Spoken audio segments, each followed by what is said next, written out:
আমরা যেটা দেখতে পাচ্ছি এটা হচ্ছে পুরো যে আমরা যদি অ্যাসেম্বলি করি এই ডিভাইস, এটা হচ্ছে আমাদের বেকুম বুস্টার, ব্রেকের জন্য যেটা কাজ করে, বেকুম ব্রেক বুস্টার। ঠিক আছে, এটা আমরা দেখব সেটা কিভাবে কাজ করে।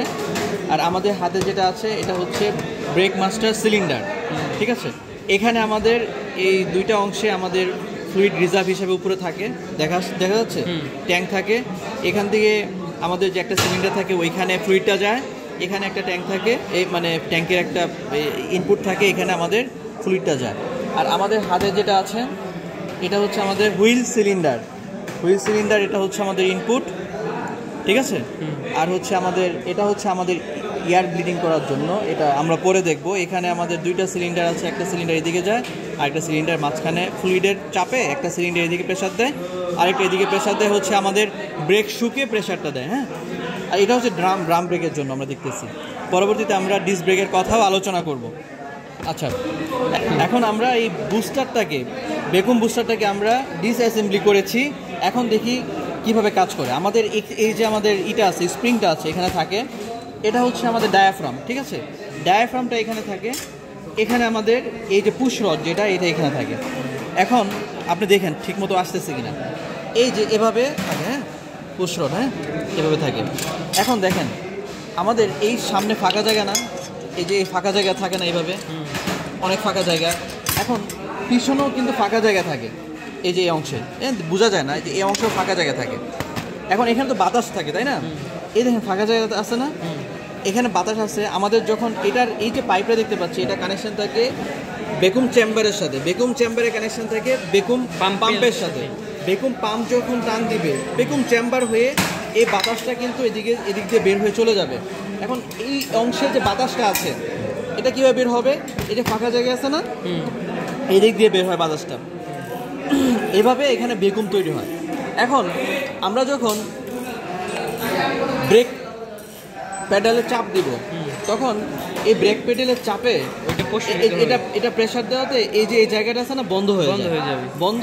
বন্ধ হয় তখন যখন এই বাতাসটা পুরোপুরি বের হয়ে গিয়ে বন্ধ হয়ে যায়। তার মানে এখানে আর বেকুম নাই, বন্ধ হয়ে গেছে। এখন বেকুম আছে শুধুমাত্র এই সামনে। এখন বেকুম মানে কি, আমাকে এইদিকে চাপ দিতেছে, স্প্রিংয়ে চাপ দিচ্ছে না, বেকুমে চাপ দিচ্ছে। এখন আমি তো আমার ব্রেক যেটা আছে আমাদের ব্রেক প্যাডেল, এটা দিয়ে আমি এখানে চাপ দিচ্ছি। এখন আমার চাপ আর বেকুমের চাপ দুইটা একসাথে হওয়াতে আমার যে প্রেশারটা, আমাদের পায়ের যে প্রেশারটা, হ্যাঁ, পায়ের প্রেশারটা কম দেওয়া লাগে। কারণ বেকুম যে প্রেশারটা দিচ্ছে নেগেটিভ প্রেশার, সেটা আমাকে আমার যে প্রেশারটা অল্প দেওয়াতেই কাজ হচ্ছে, কারণ আমাকে হেল্প করতেছে বেকুম নেগেটিভ প্রেশার। এখন সে তো এদিকে চলে যাবে, সামনের দিকে না, আমার প্রেশারে বেকুম প্রেশার চলে যাবে। এখন আমি যখন ব্রেক প্যাডেলটা ছেড়ে দিব, তখন এই স্প্রিংয়ের প্রেশারে সে আগের জায়গায় চলে আসবে। স্প্রিংয়ের প্রেশারে সে আগের জায়গায় চলে আসবে এবং আগের মতো এখানেও বাতাস থাকবে, এখানেও বাতাস থাকবে। ঠিক আছে, পজ করবে। এই যে আমরা এখন দেখব যে এই যে এটা কিন্তু পুশ রড, হ্যাঁ, এই পুশ রড, এটা যখন আমরা চাপ দিব, দেখেন এটা কিন্তু বের হয়ে আসছে, দেখছেন, এটা বের হয়ে আসছে না। এখন এই অংশটা, এটা কি হবে, যেটা বের হয়েছিল ওই অংশটা, যেটা বের হয়েছিল, মানে এটা বের হয়েছিল, তাই না? আমি একবারে দেখাই। এই যে বের হয়ে আসছে না, এই অংশটা আমাদের যে ব্রেক মাস্টার সিলিন্ডার, এখানে, আচ্ছা, এটা কিন্তু একটা সিলিন্ডার আমরা বের করেছি, পিস্টন কিন্তু সামনে আরেকটা আছে। এখন এই পিস্টন প্রেশার দিবে প্রথমে, এটা এখানে যে ফ্লুইডটা আছে, এর ভিতরে ফ্লুইড আছে, হ্যাঁ, এই ফ্লুইডটা এটা প্রেশার দিবে। সামনে আরেকটা আমাদের পিস্টন আছে, এটার প্রেশারে আবার ওইটাও সংকুচিত হবে। এখান থেকে আমাদের ফ্লুইডটা বের হবে এদিক দিয়ে, হ্যাঁ, ফ্লুইডটা বের হবে, এখান থেকেও ফ্লুইডটা বের হবে। এটা ধরেন সামনের চাকায় আমরা ব্রেক পাবো, এখানে আমার পিছনের চাকায় ব্রেক পাবো। এখন এটা তো ভিতরে লাগানো থাকে, তাই না? এখন এটা এভাবে লাগানো থাকে, হ্যাঁ।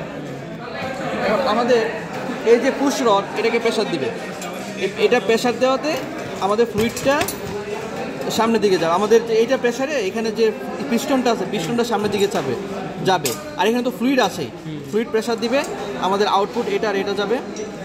এর উপরে রিজার্ভ ট্যাঙ্ক থাকে, তাই না? এই দুইটা আমাদের ট্যাঙ্ক থাকে, একটা এখানে ইনটেক, এখানে একটা ইনটেক। তারপরে যায়া আমাদের ইয়ে আছে যে সামনের হুইল বা পিছনের হুইলে আমরা আমাদের যে ব্রেক শুটা আছে ছড়াই যাবে যদি ড্রাম ব্রেক হয়, এবং ড্রাম্পে চাপ দিবে।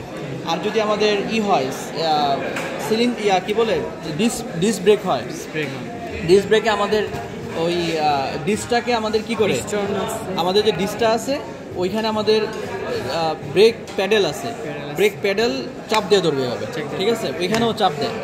আর আমাদের যে ড্রাম ব্রেকে আমাদের এটা দেখাইছি যে এখানে আমাদের এদিক দিয়ে যাচ্ছে ফ্লুইডটা না, যেটা আমাদের পাইপ আছে, এই পাইপ দিয়ে বের হয়ে ফ্লুইডটা এখানে যাবে, এটা আমরা এখান থেকে ফ্লুইডটা প্রবেশ করবে ইনটেক, হ্যাঁ ফ্লুইডটা যাবে।